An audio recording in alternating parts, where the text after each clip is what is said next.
path loss models, and models for large scale and small scale feeding corresponding to these scenarios are implemented in the tool. And some of these scenarios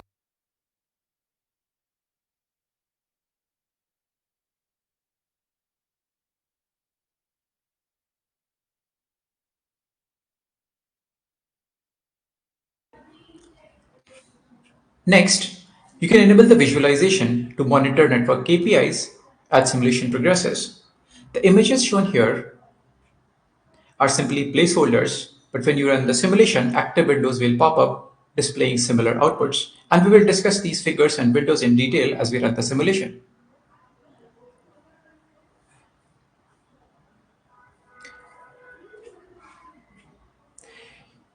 You can also log data for post-processing. Network simulations generate large amount of data, and that is critical for understanding the network behavior. Logs contain information such as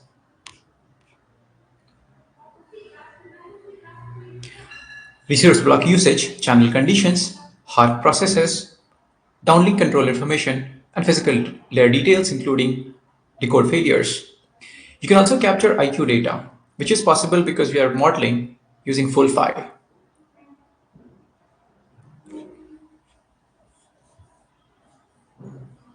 And finally, you can run the simulation, analyze results, and make quick changes in the model and observe their impact on network performance to better understand the workflow. So that's all I wanted to cover in exercise 1. And now you can get started with task 1, and you need to write your code here. So let's take 5 minutes to complete this task. And before we can move to task 2 once we do that. And please feel free to ask any questions or put your comments in the chat, and we'll be happy to help.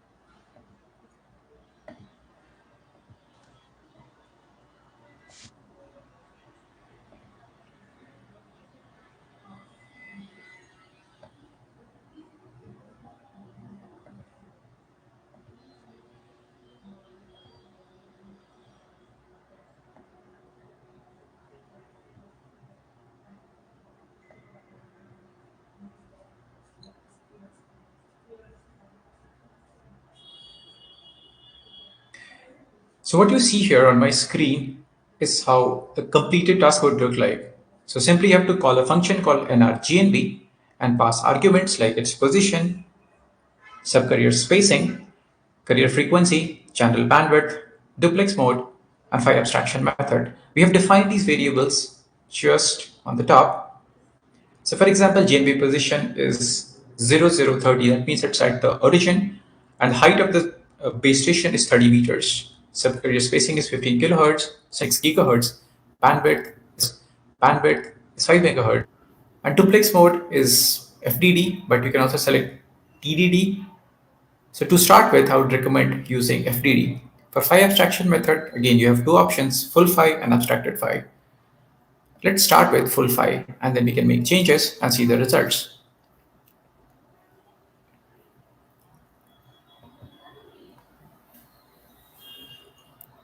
So let's spend 5 minutes on this exercise, and then we can move to task 2, complete that. And once we are done with all the tasks, and there are 3 tasks in this exercise, we'll be able to run this file, run this model, and we can see the results.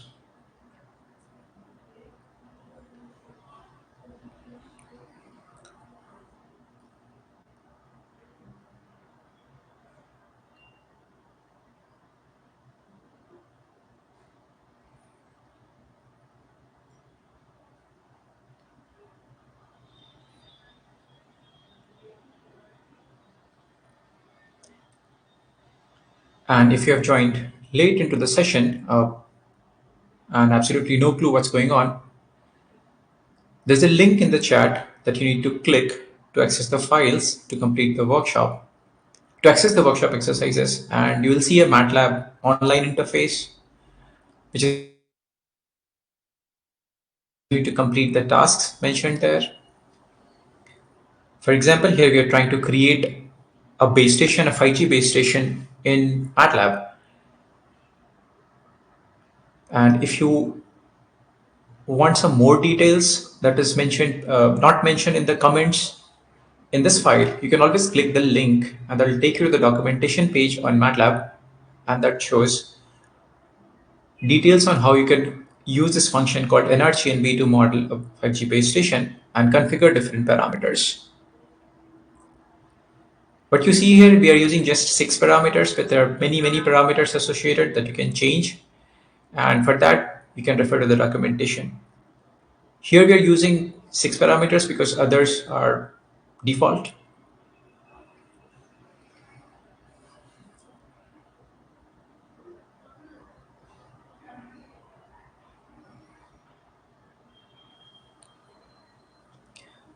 And please feel free to drop any questions if you have, any comments you have so far.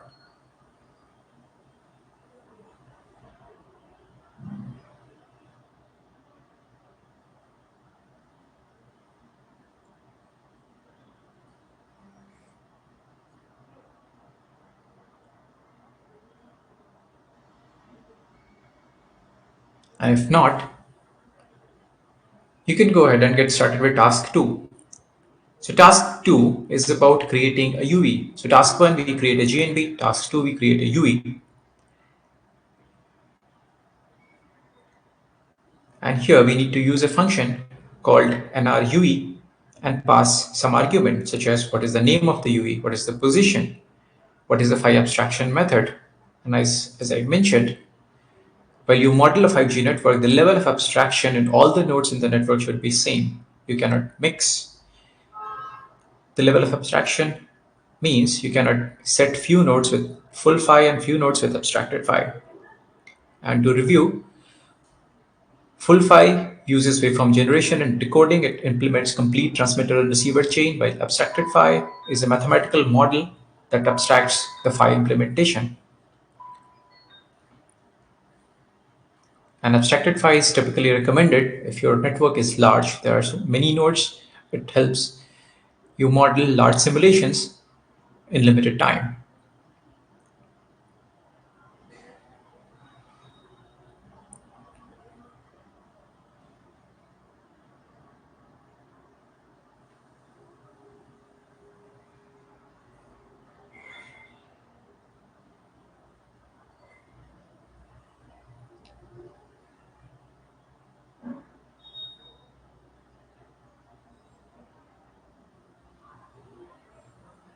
So creating a UE is very simple.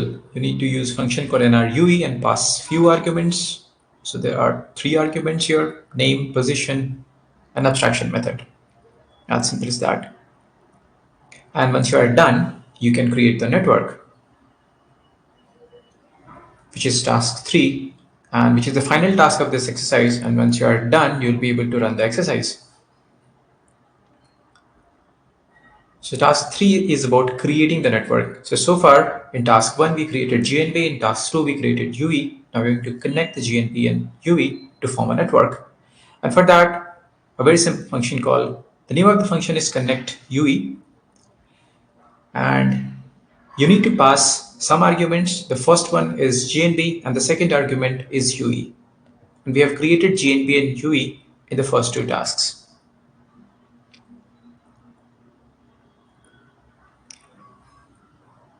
So let's take a few minutes to complete task 2 and task 3.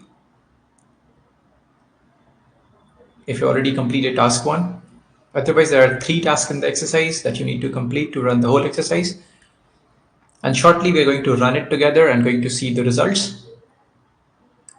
And we'll also change the model and see how it affects the performance of the network. So stay tuned.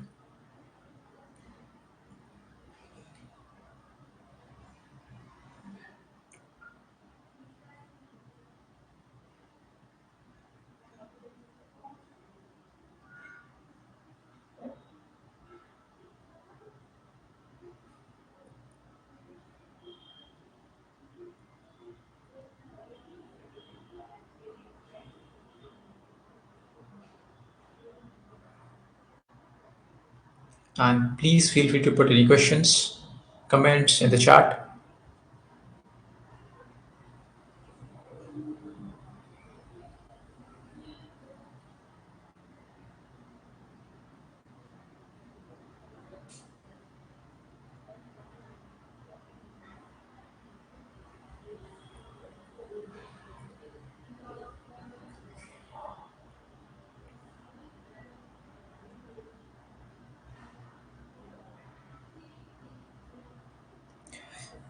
So for those who have completed the 3 tasks, you can follow along.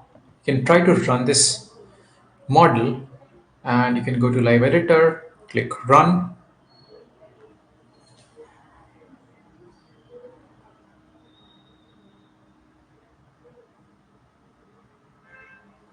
and you can start seeing some windows and visualizations. And we'll discuss these in detail one by one.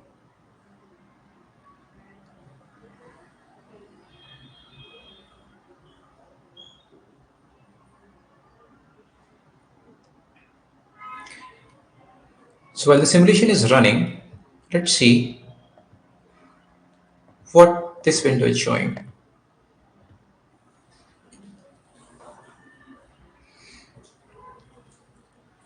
Yeah.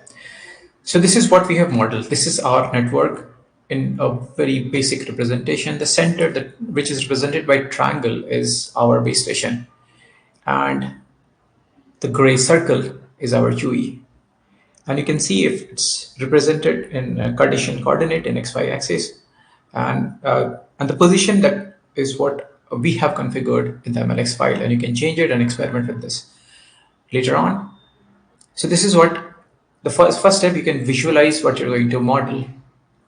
Second, now the simulation is over, and let's see some results. Well, first of all, this is all the lines that you see in the curve, it's straight, and there rarely any straight line in real world. So let's see what we can do to make this model realistic. So let's go back to our model and look for a variable called channel model.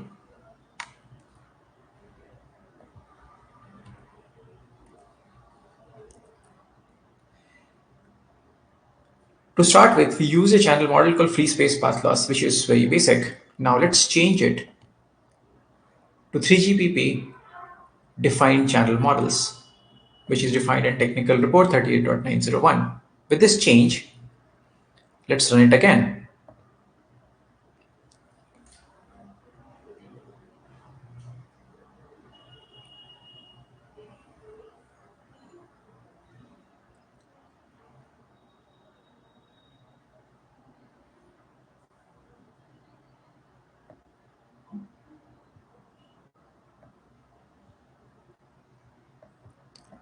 Well, the network visualization is same as you can see in this window because we've not changed the model.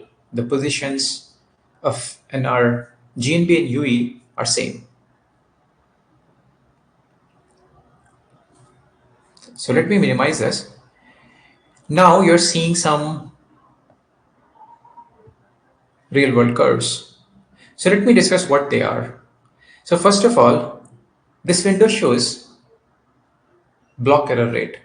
That is a 5-level matrix, and it shows how many transport block resulted into error. Now you can see there are some errors going on, and in a while we'll determine what's causing those errors.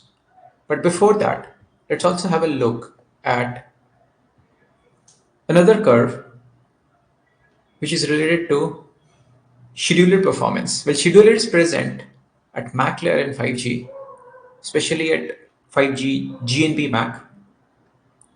So scheduler determines the time frequency blocks that are allocated to different UEs present in the cell.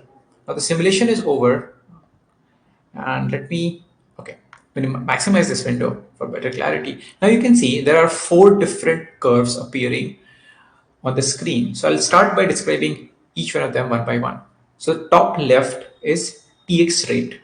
And even before that, this on the top of the window, you see it's uplink scheduler performance matrix. So all the information that we are looking at is about uplink. We can also visualize for downlink or both at the same time, but let's do it one by one. In this cell, we have one UE and one GNB, and you can see that the name is UE1 as we have named it. So the top left curve is TX rate. That is from the perspective of the transmitter. How much data the transmitter is producing. There's one more curve which is of orange color, which is around just above 30, which is named as peak data rate. So this is the theoretical peak. And this is a formula-based calculation, again defined in standards. Now, this assumes that our channel conditions are perfect, our MCS is maximum, and it also uses some of your configuration, like how much bandwidth you have allocated, what is your antenna configuration, and based on that, it calculates the peak data rate. So this is your benchmark. And here, what we are seeing is TX rate is well below peak data rate, which is obvious because we cannot reach the peak because it's a formula-based and theoretical concept. The curve just below it, which is uplink throughput. So here uplink means UE is transmitting and GNB is receiving. So the throughput means from the perspective of the receiver, how much data is being received by GNB as this is uplink. Now again, there is a theoretical peak associated, which is shown in orange color. The curve on the top right is resource share percentage. That means how much resource block is shared among UEs. If there is just one UE in the network, so all the resource blocks are being given to that particular UE, and hence the level is 100%. The fourth curve, which is bottom right, this is the most interesting curve that you can see here. And the reason is, it says buffer status. Now, where is this buffer? Here we are looking at uplink performance. So UE is transmitting, GNB is receiving. So this buffer is present in UE, and this buffer is filled by application layer and consumed by MAC layer. MAC layer pulls data from this buffer, converts that into transport blocks, and gives it to PHY for further processing, waveform generation, and transmission. But the interesting thing about this curve is that it's going on increasing and it saturates after a certain time. Now, a buffer status saturating and ever increasing is something which is not practical because buffers have limited size. So there is something wrong with our simulation. So let's see what. One thing I would like you to point at, like theoretical peak of our model, like the maximum data rate that can our configuration of PHY and MAC can support is around just above 30 Mbps. So let's have a look. What is the data rate we are producing from application layer? So for that, let's go back to the model and look for a variable called app data rate.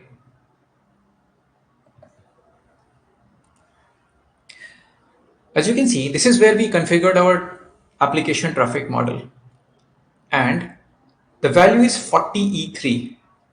The tool takes input in kbps, so 40E3 means Mbps.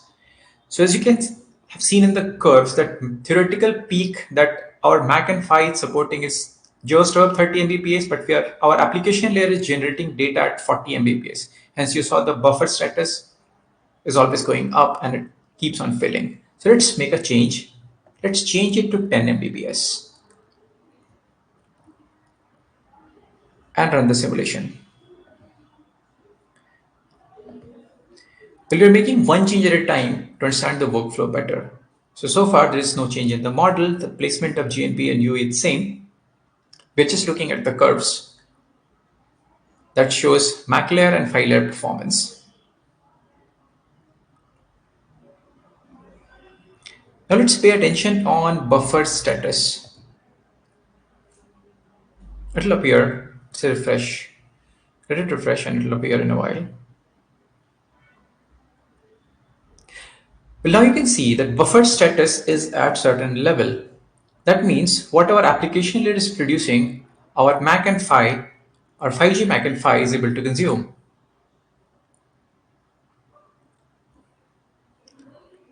Rest of the things are same.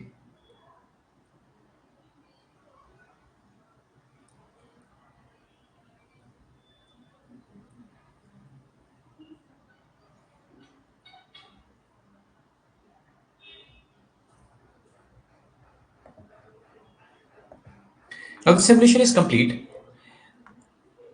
So we fixed one issue, that now buffer is at a certain level, it's not overflowing.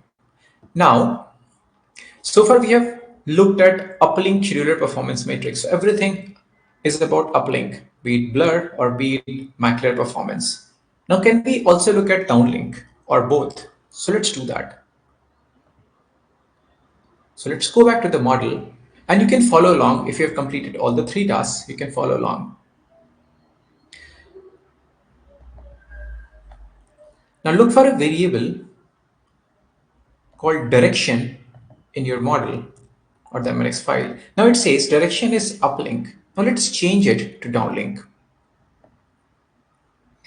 and run the simulation.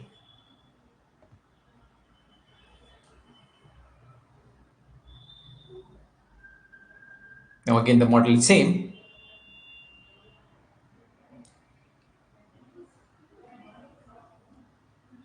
But the window now shows downlink scheduler performance matrix. Now these curves are for downlink direction.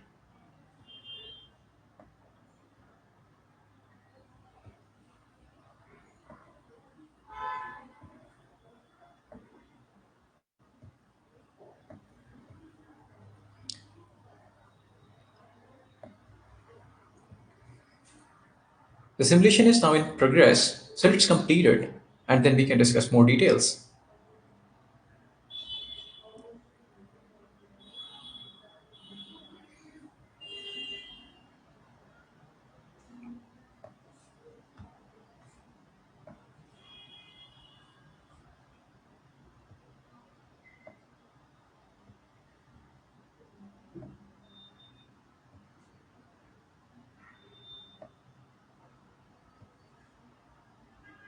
Okay, now the simulation is over. And this visualization is all about downlink, as you can see in the name of the windows, downlink scheduler performance matrix.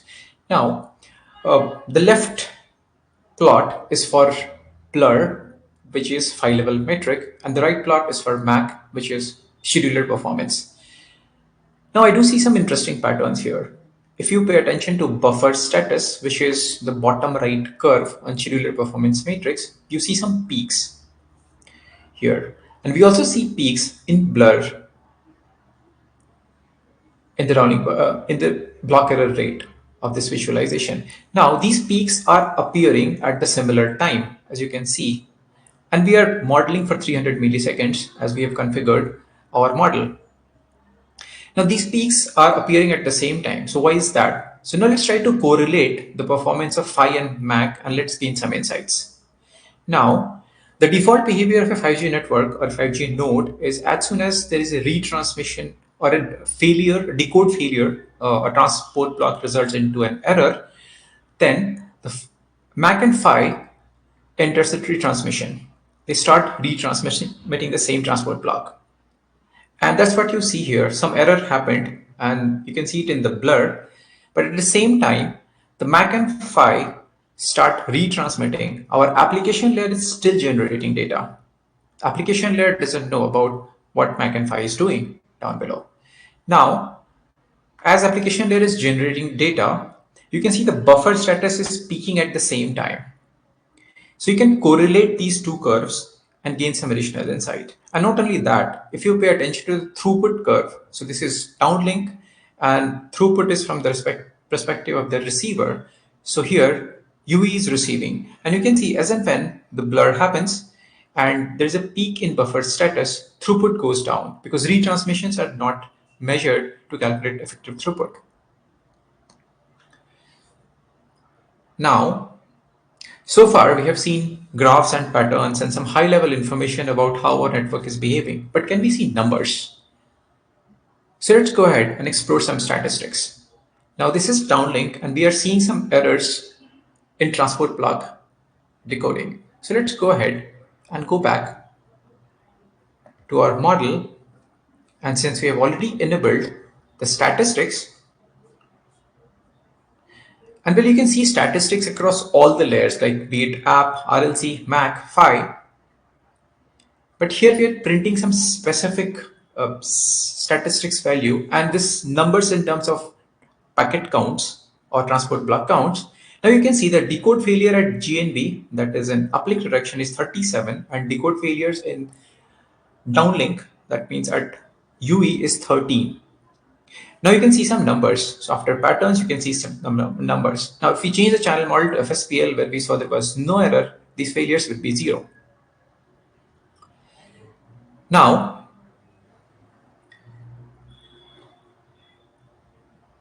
so can we do something more?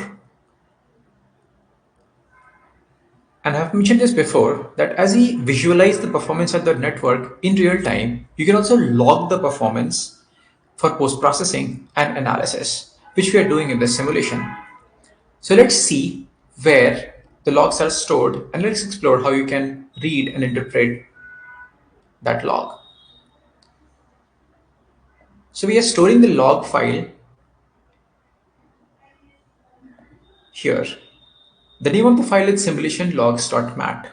So mat is a standard file format in MATLAB. So let me load these logs here. So once I do that, I will be able to visualize the logs. And let's see how it looks like.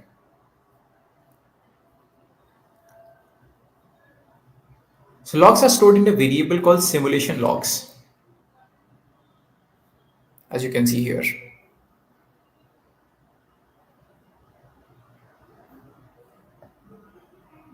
Now let's look into it. Now, well, this is like a set of tables we get as logs. Now as you can recall, our network has just 2 nodes and we modeled for 300 milliseconds. And for that, this is a lot of data. But before that, we look into the data. Let's see where these numbers like 301 cross 14 or like 500 cross 14, where these numbers are appearing. Like they seem like magic numbers. So if you pay attention into our model, the simulation time was 300 milliseconds, and we modeled 35G frames. And based on our subcarrier spacing parameter, which was 1500 kilohertz, each frame had 10 slots. So downlink time step log had slot level information, that is 35G frames, 10 slots per frame. So it's 13 to 10 to 300. Now one extra row in the table is about the information that different columns contain. Now before we look into the detail in this log, let's also explore some other logs. Now why PHY reception log is 4200 1 cross 8? So each slot has 14 OFDM symbols. So it's 14 multiplied by 300. So 300 slots, each slot has 14 OFDM symbols. So it's 14,201 because there is some metadata associated. Like that describes what information each column has. Now let's look into one particular log, such as this one, PHY reception log. Here, the first column is timestamp. And this log has information about frames, slots, symbols, and all the decode failures that happened throughout the simulation. Now, again, if you look at the row cell highlighted here, it's 0.0714, another magic number. So what it is? Well, the unit is not listed here, but the units are in milliseconds. And based on our configuration, this 0.0714 or 71.4 microseconds is the length of OFDM symbol based on our configuration, which is a subcarrier spacing equals to 15 kilohertz. Now let's try to explore this log in detail. Now,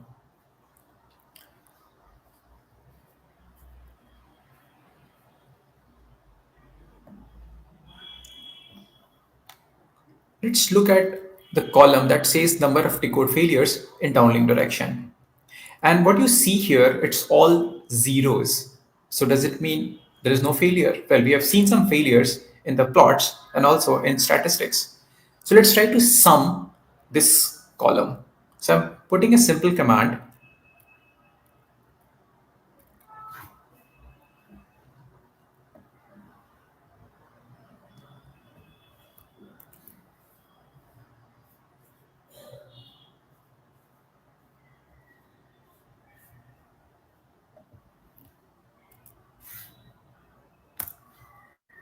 and it says 13. So the number of decode failures is 13 in downlink direction. And we have seen this number in our statistics as well. Now, if I can change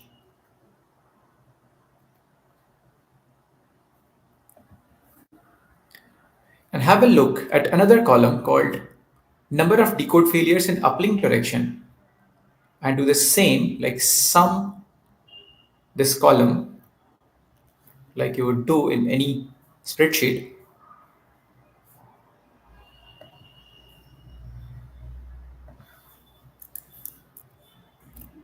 Now you see the number 37. So there are 37 decode failures in uplink direction.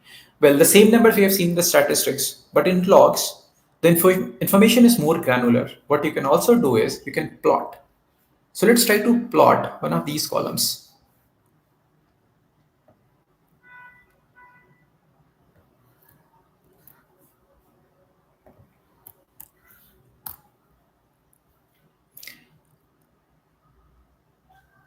Now it creates a plot.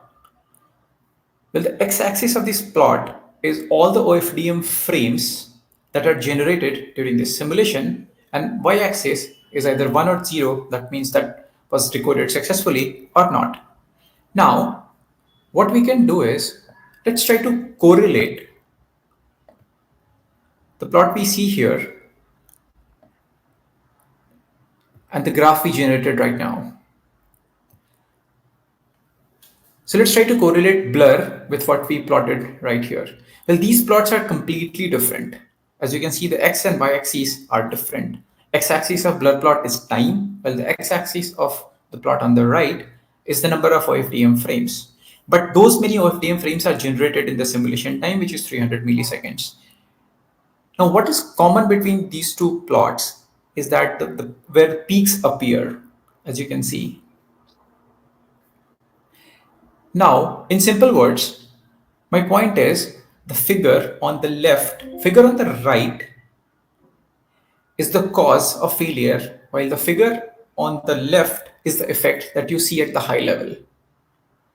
So what you can see using this workflow, you can look at the performance of the network at high level, like the graphs, and then we can dig deeper, look at the statistics, look at plots, look at logs, and you can plot and gain some additional insight like what caused the failure. And not only that, we just looked at the file reception log. If you look at other logs, you'll also get insights into what was the channel conditions when the failure occurred, what was the resource block allocations, what was hard process. Everything is logged for you to post-process and analyze.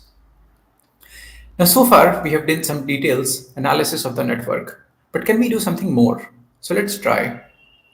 And as I have said, we model this network with full file. So can we also look at the waveforms? So let's try that.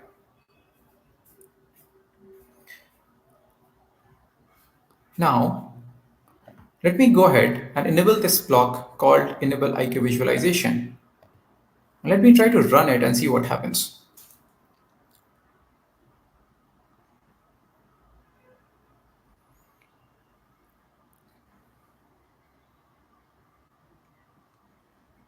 So what you see here is the 5G waveform that we generated during the simulation of our network. And this is an app in MATLAB called Signal Analyzer, where we can load those IQ samples captured as a result of simulation of the network. And you can also plot the spectrum on a click of a button. And this is what we see. We configured 5 megahertz and we are seeing the spectrum as 5 megahertz here. Now, let's try to do one final thing before we can go to exercise 2 on WLAN.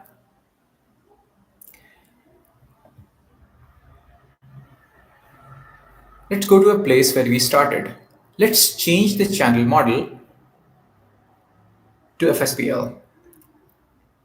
And let's try to compare how the signal or the waveform looks like in different channel models as we configure in this simulation.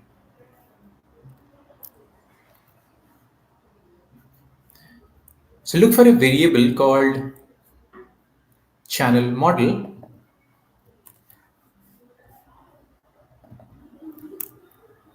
and change it back to FSPL. And let's compare the waveforms.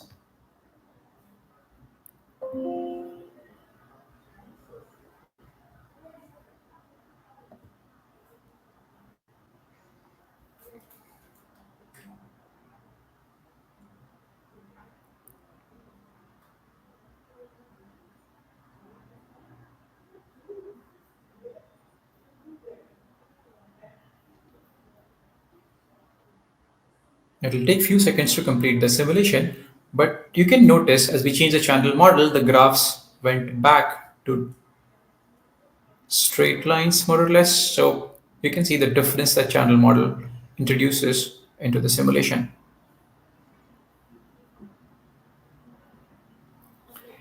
And you can also look at the blur, which is 0 because we are using FSPL as channel model.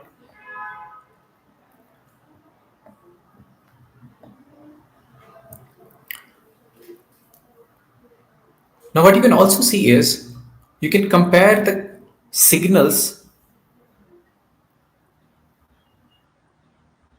generated by the simulation in two different channel conditions. SIG1 is what we generated with 3GPP channel, while SIG2 is one generated in FSPL channel. And you can clearly see the difference and plot the spectrum. So that's all from exercise 1. If you have any questions, please feel free to put it in the chat. And if you have any comments, you can also type in. Now with that, let's go ahead and start exercise 2.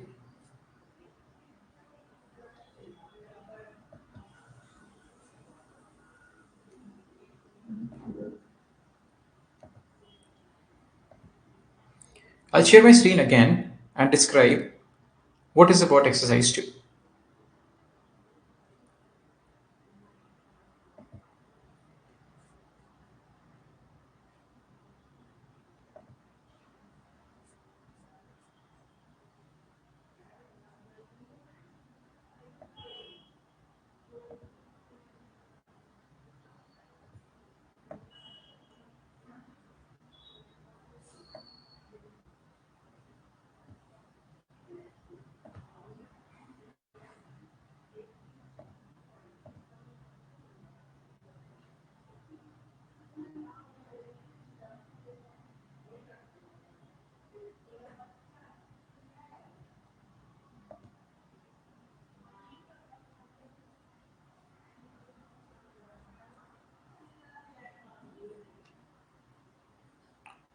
I hope you can see my screen. While in the previous exercise, we've explored wireless network simulation workflow for 5G network. Using this workflow, you can place nodes, create networks, visualize network KPIs at high level, examine statistics, logs for details, inspect waveforms in the same workflow, and make quick changes to get additional insights into the network performance. Now let's try to apply the same workflow to a WLAN network.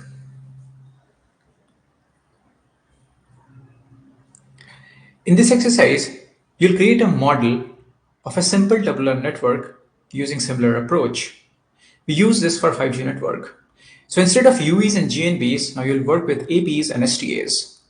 In this exercise, you'll also explore methods to measure and visualize WLAN network performance and observe how interference in 2.4 GHz spectrum, such as caused by a nearby Bluetooth network, affects the performance of WLAN systems.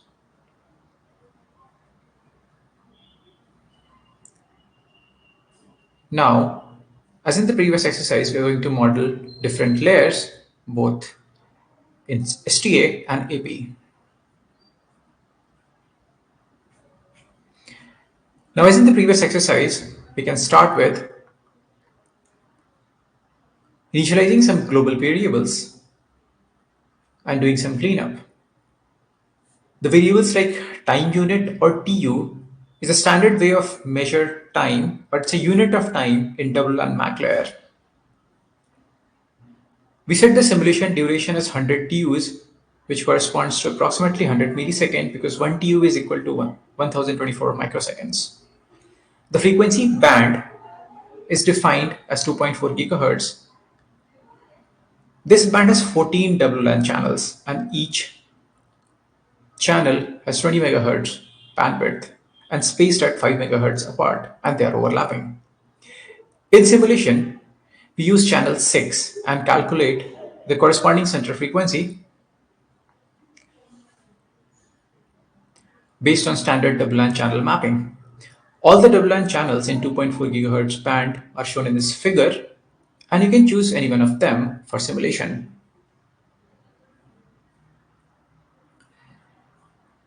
And now, since we are operating in ISM band, which is highly congested, you have option to model interference from both overlapping and non-overlapping adjacent channels. Two cases of interference are illustrated in the figure. In the first case,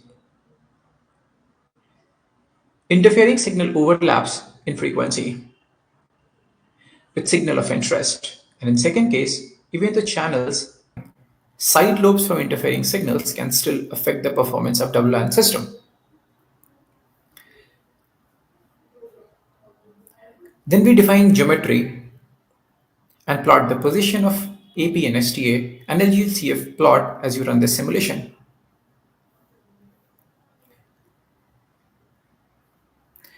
Now your first task is to create a device configuration for WLAN AP. Here you configure the access point using variables defined earlier like band, channel, bandwidth. You need to set mode of WLAN device to AP and specify beacon interval, as you can see here, that enables periodic transmission of beacons. In this setup, we model Wi-Fi 4 network, which is IEEE 802.11n, and the corresponding transmission format is HT mixed. HT stands for high throughput. The mode was introduced in 802.11n that provides improved data rates, while HT mixed format also maintains backward compatibility with earlier WLAN standards like 802.11a or G. You can also model WLAN network performance corresponding to Wi-Fi 5, 6, or 7, including various multi-link operation modes in Wi-Fi 7.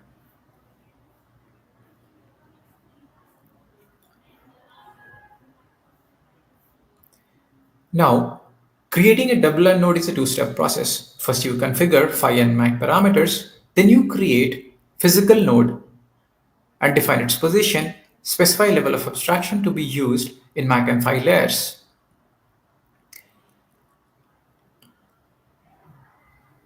In WLAN network modeling, for PHY, you have three levels of abstraction. Besides full PHY and abstracted PHY that we have discussed,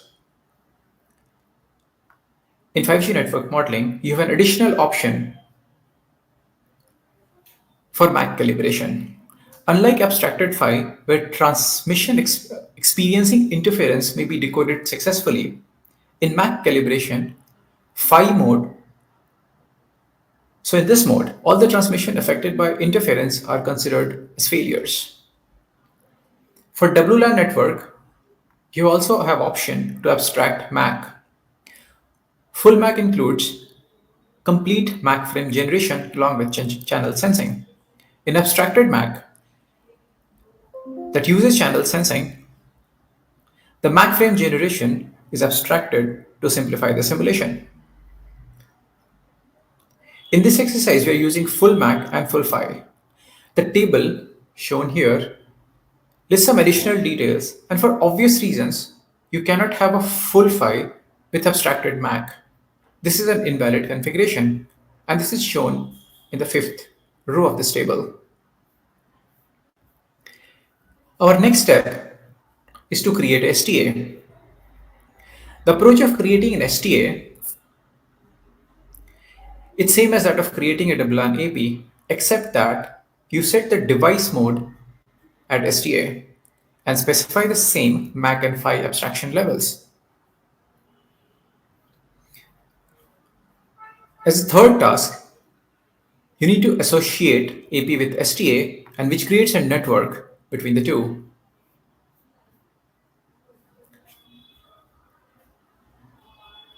Now, the steps of adding application layer is same for all the different types of network that you can model in MATLAB. And this will be a repeat, so I'm going to skip this section. Now, this is an interesting part. You can also enable interference. For example, place Bluetooth network in the vicinity of a WLAN network and measure the impact of interference on WLAN network performance. As you can see in the figure, we started with a single AP and a single STA, and quickly we can introduce a Bluetooth network in the same vicinity in our model. And as we'll run it, we'll see the impact of the interference like produced by Bluetooth network in the simulation.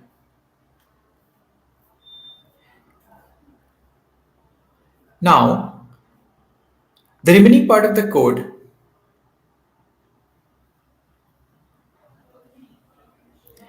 we add propagation channel, enable visualization, and log statistics as we did in the case of 5G, and which we will discuss in detail by running this exercise. So you can spend some time to complete the task, and we'll discuss the results in few minutes.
Now, in the interest of time, let me go ahead and run this exercise and discuss the results with you.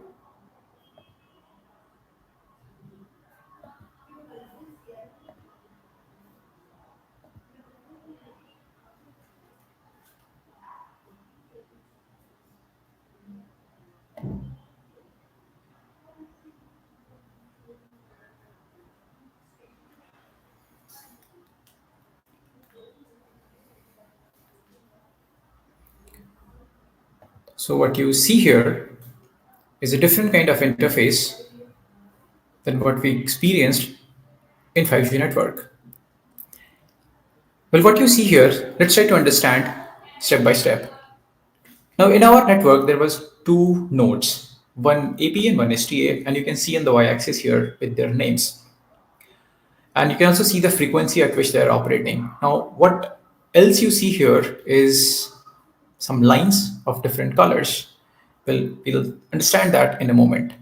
X-axis is about time or the simulation time, and we modeled or simulated for 100 milliseconds, and that you can see here. Let's try to understand this plot in detail. So let's uncheck the full view, and that enables you to control the time and look into the simulation as it progressed. Now, let's see what happened in the first 10 millisecond of simulation. Now you see one bar or one bar with different colors at AP and similar pattern at STA with different colors. Now, as you can see in operating states, they are color coded. So the green one is transmission and the blue one is reception, while yellow or orange, what you can see here is the contention, and white is interframe spacings. Well, so far Our network was very simple. We have not enabled any traffic. So what we see here is beacon frame. But how can we validate that? So let's go back to our model. And this simulation also captures, and since we have enabled the logging, it generates PCAP files and store all the packets that was exchanged between AP and STA as it would with any physical AP or STA. So let's look into this PCAP file.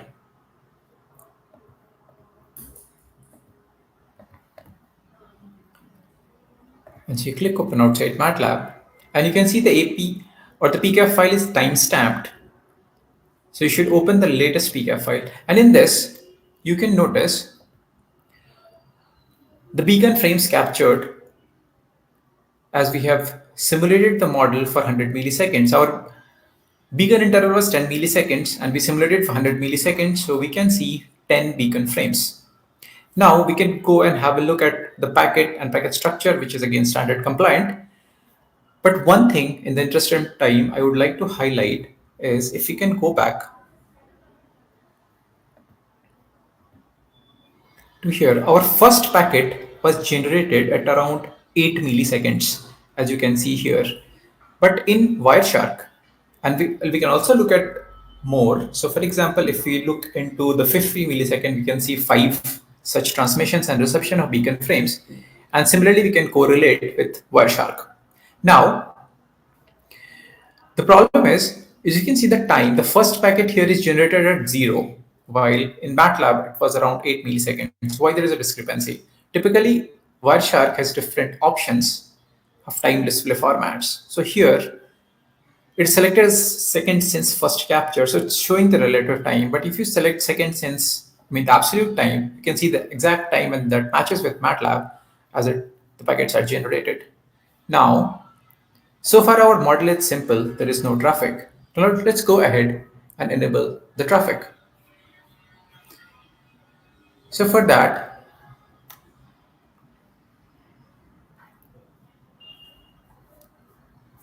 let's go to the section. We have set the traffic model, which is this one. Now simply we have to enable the traffic, set it as on, and run the simulation.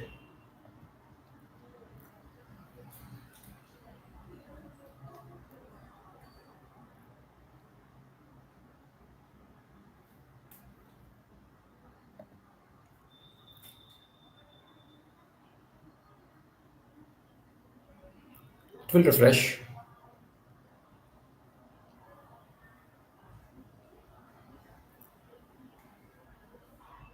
Well, now you can see the simulation is running, but the interface looks different. Now there are more colors, more bars. That means there's some data exchange happening between AP and STA besides beacon transmissions as we saw in the previous run.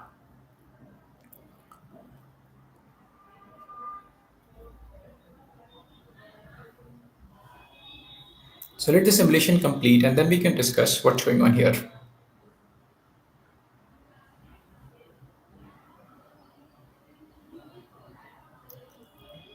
And now the simulation is over, and let's go disable the full view and set the time interval of interest, which can be anything that you can set. So let me set it as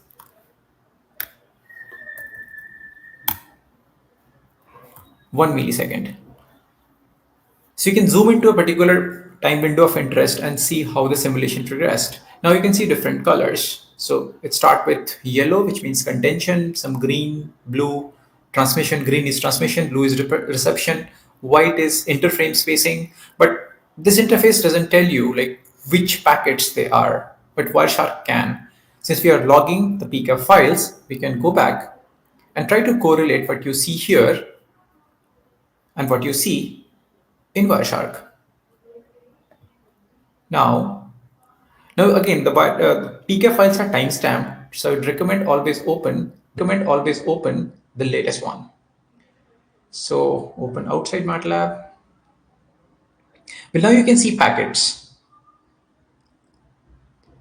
Because transmission in WLAN involves channel sensing mechanism. So here you can see the packets like request to send, clear to send, packet transmission, and acknowledgement. And there is a repeat of that. So this is a sequence typically a WLAN follows. Now let's try to correlate this with what you see in the packet visualizer. So let me see if we can place these windows together and see it one at once. All right. So let's try to correlate at least for first four packets, that is RTS, CTS, data packet, and acknowledgement. So the AP here is in contention to start with. Then after some time, it comes out of contention, gains access to the channel, transmits a request to send packet, which is shown here in green. STA receives that packet, which is shown in blue, the same request to send, and after some interframe space, which is short interframe space in WLAN terminology, it sends a CTS packet, which is clear to send, which is shown as green in color. CTS is being received by AP, and after again SIFS or interframe space duration, it sends the data, which is shown as big block in red. The data is received at STA, and after a certain interframe space, it sends the acknowledgement. So this way you can correlate what's going on by comparing the report results in MATLAB with PCAP that you can capture. Now, can we do more? So far we have not looked into throughput. So what is the throughput our model is producing? Now, and even before that, let's have a look at statistics. Now, since we have enabled the statistics in the simulation and traffic, let's see if you're seeing some packets in the statistics. Now, well, you can see statistics at all different layers that we have modeled, be it MAC, application layer, file layer. Here we are printing some of those, like how many transmitted data frames were generated by AP. So here we are modeling the downlink traffic. So traffic is from AP to STA. We can model uplink, bidirectional, as based on your needs. So the transmitted data frame is what, 187. Successfully transmitted data frames is also 187 because there were no failures. We transmitted a request to send 187 times for each packet. There was RTS frame transmitted. Beacon frames transmitted was 10, and we have seen this visualized it both in PCAP and Wireshark and MATLAB. Now clear to send, which is received by AP, this is a downlink traffic, which is again 187. And RCS valid frame is 374, which is like total number of packets received by AP, which is sum of clear to send and acknowledgement frames. Now we also printing statistics at file layer. So in total, so file doesn't care about RTS, CTS, data acknowledgement. It's MAC who is responsible for producing the MAC frames. So phi sees the number of packets which are transmitted, which is 384. So 187 data frames, 187 clear to send, and 10 beacon frames. So it's 384. And similarly, transmitted data frames at STA, which is 374. STA doesn't generate beacon frames. So you can see, similarly, you can look at the statistics. So far, we're not seeing any failures, but before we enable that, because we can also introduce interference and we can force some failures here, let's also look at the throughput. Now what throughput is, which is a simple function, you get the throughput, you call it and get the throughput, 21 Mbps. Now if you correlate with this table, so this table is taken from the standard, and based on our MCS configuration, which is 6 in this case, well, there are a lot of information in this table. If you can focus on row number that says, row number which is highlighted, MCS index is 6. The data rate, corresponding data rate should be 58.5 Mbps, but what we are getting is just 21. It's not even half. So what's the difference? So let's change the model and look for a variable called enable aggregation. So this is Wi-Fi 4, as I have mentioned before. So aggregation is optional in Wi-Fi 4, while it was made mandatory in later standards of WLAN like Wi-Fi 6 and Wi-Fi 7. Here it was optional. So now let's enable the aggregation, or let's see what the throughput is. Now if we run the simulation,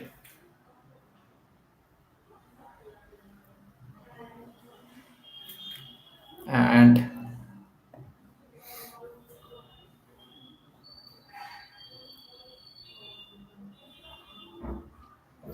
now you can see this packet communication over time looks a bit different. Now there are more transmission and receptions happening because we have enabled aggregation. Now the simulation is over, and let's go back and have a look at the throughput, which was printed somewhere down in the MLX. Well, now throughput is 47 Mbps. So this is an improvement, which is obvious because we have enabled aggregation and we can see more throughput. But still, it is not 58 or 59 Mbps as shown in the standard. And this is because like this is phi throughput, which is not possible to achieve in real world because Mac always goes into channel sensing and there is an overhead, so it doesn't transmit it every time. So you can see a difference between phi and Mac throughput, which is understandable. Now, so far we have modeled a WLAN network. What more we can do? So can we introduce interference? So let's do that. Let's quickly add interference into the scenario. So let's look for a variable called enable Bluetooth interference, which is set to false. Let's set it to true and see what happens. Now, so far we are making one change at a time. So this time let's make one more change. And this is related to a visualization because we also like to visualize what's going on in frequency band or frequency spectrum.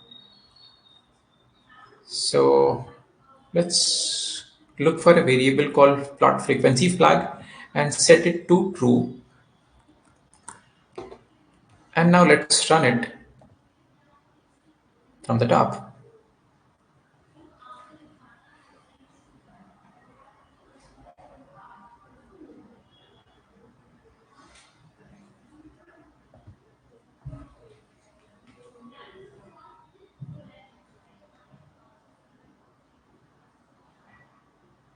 It will appear. Takes few seconds to refresh itself. Now you can see a difference. Now it looks a lot different. So you can not only see the STN AP that was there in our original network, you can also see interferers. Now there are three interferers because we've modeled two earphones and one mobile phone that like imagine in the same room a person is listening to a music while someone is trying to communicate over WLAN. Now you can see model the entire scenario and you can visualize what's going on. Now you can see a lot of red bars that was not there before because now some reception failure is happening. So these two networks are trying to interfere and affecting the performance of each other. Here we are interested in the performance of WLAN, but similarly you can also measure the performance of a Bluetooth network in a similar scenario. And another new thing that you see here, because we enabled visualization in frequency, you can notice how where in the frequency band, it's shown in yellow for WLAN spectrum, while the frequency for Bluetooth is hopping because that's how Bluetooth operates. It keeps on hopping, and whenever it hops and enters into a zone where WLAN is transmitting, it will result into interference. And now, so far we have visualized. Now let's see how it affects the throughput. Now let's go back and look at our variable that was capturing the throughput. Well, now it's 38 Mbps. So as we introduce Bluetooth network in the vicinity of a WLAN network, the throughput dropped from 47 or 48 to 38. So definitely there is a drop. Well, there are workflows in MATLAB where you can also work to mitigate the interference between the two network, and this we call wireless coexistence workflow, which we are not covering in this workshop, but you can explore. So that completes the two exercises we have. And let me unshare my screen. And before we are open for question and answer, let me show you some additional details and next steps that you can do.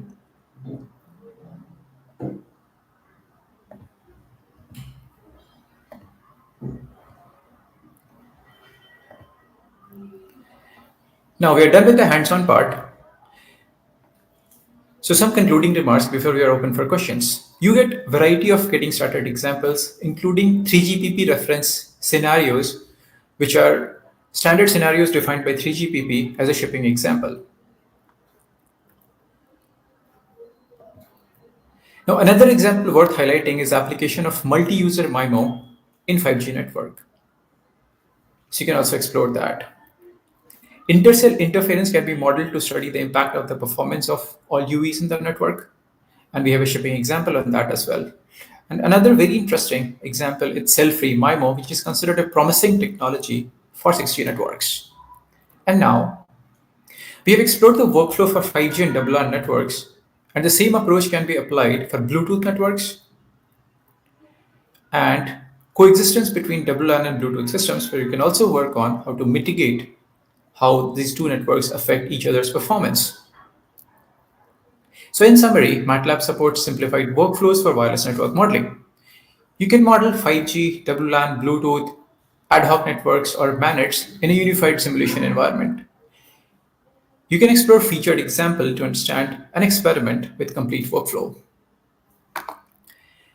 As next steps, the workshop link will remain active until 27th November this month, allowing you to explore the exercises in detail.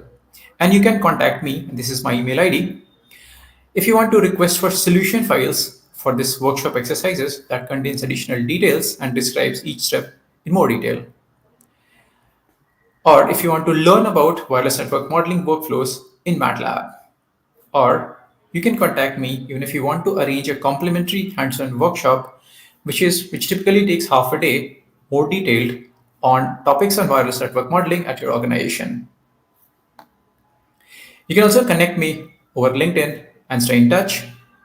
And with that, we can conclude our discussion valuable and worth your time. Thank you for participating and staying engaged throughout the workshop. Have a great rest of the day. And thanks again for joining. We'll be around for a few more minutes for question and answers. And please put your questions in the chat if you have any, or you can also give your feedback, comments about the session or about the workflow. And we are here to answer that. Thank you so much.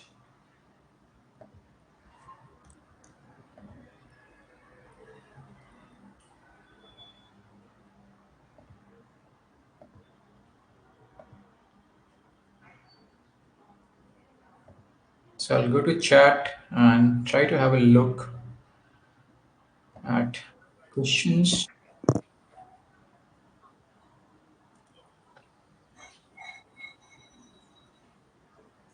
These exercises will be shared. It's already shared with you. I think you can download. Visit the link that I have put in the Yeah, chat. I have shared a link here. Yeah. And once you fill out the feedback form, you are allowed to download the PDF, whatever we have presented today. You can download that. Yeah. Yeah. Great. And I do see some questions like, is it possible to simulate multi-cell scenarios and how to model the interference from, wow, this is, yeah, definitely. In fact, this is a shipping example. So it's ready to use for you. So you can go ahead and try it out. And the place where you look at is our 5G toolbox. There is a section on system level modeling. You can look into it for all the examples that we have. And definitely that multi-cell scenario is covered. And you can model any number of cells, place any number of UEs, GNBs in each cell, and you can measure the performance of network. You can scale it very quickly. So far we have covered very simple network. We wanted to focus on the workflow, but like you can model network of any scale using the same workflow.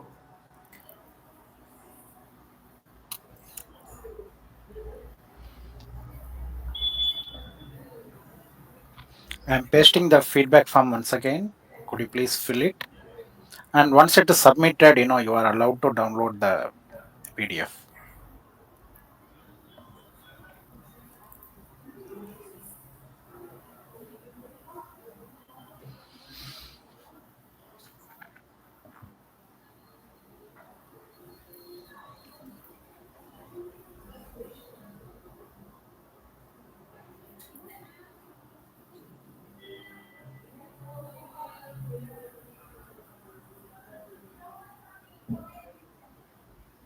And if you face any difficulties, I can put my email in the chat. You can directly email me even if you have faced any difficulty in the completing the exercises.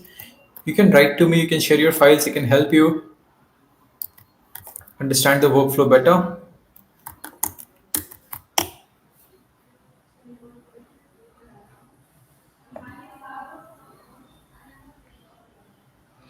So there was a question how to incorporate IRS channel enhancement using this network simulator.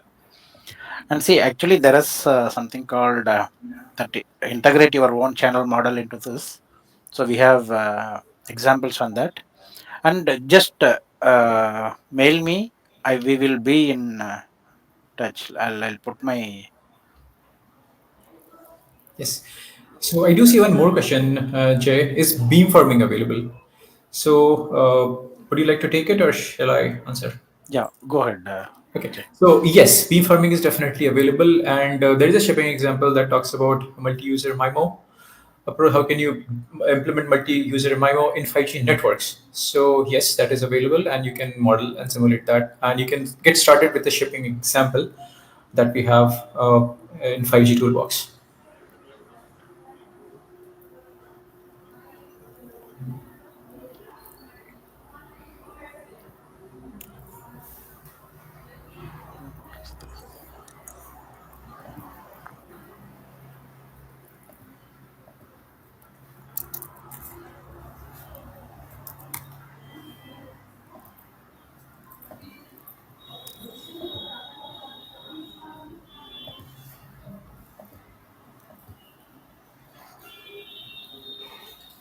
So, any more questions you have?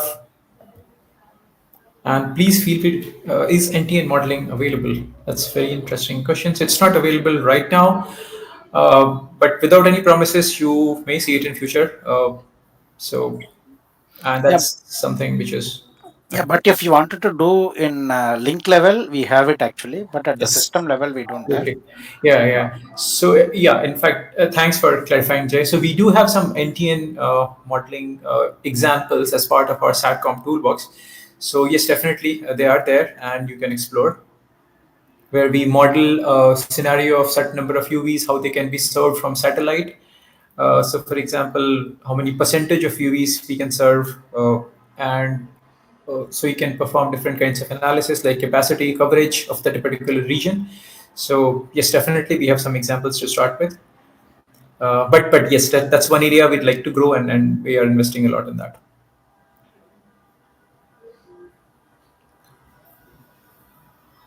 STR implementation is possible from here. Yes, definitely. I mean, we have a workflow to connect MATLAB with STR, so you can use these models. Like you can connect STR platforms. Like some of those I can name, like USRPs are supported, Pluto is Radio is supported, RTL STR is supported. So you can definitely try it out. Uh, and in fact, we also have a similar workflow for managed as well, where STR would make more sense. So you can model TDMA based manage and implement STR for applications for Aerodef. Uh, so yes, that is possible. And thanks, Luke, for sharing the examples, all the examples that we have for 5G. And Vijay, And there are some questions in the private. Let me read out. sure. How accurate are the models and Oh. results? Yeah, that's a great question, Jay. So our approach is like these standard bodies like 3GPP, WLAN task groups, or Bluetooth SIG. They all provide some standard deployment scenarios, and the contributors of these standard bodies publish some results. So the way we calibrate our model is that we try to model same scenarios in MATLAB and see if the results match. And if they don't, we work on the model. So that's our approach, and you can rely on results that we get in MATLAB. Uh, to a great extent. To a great extent. That's great. Hope uh, your answer you Yeah. directly answered them.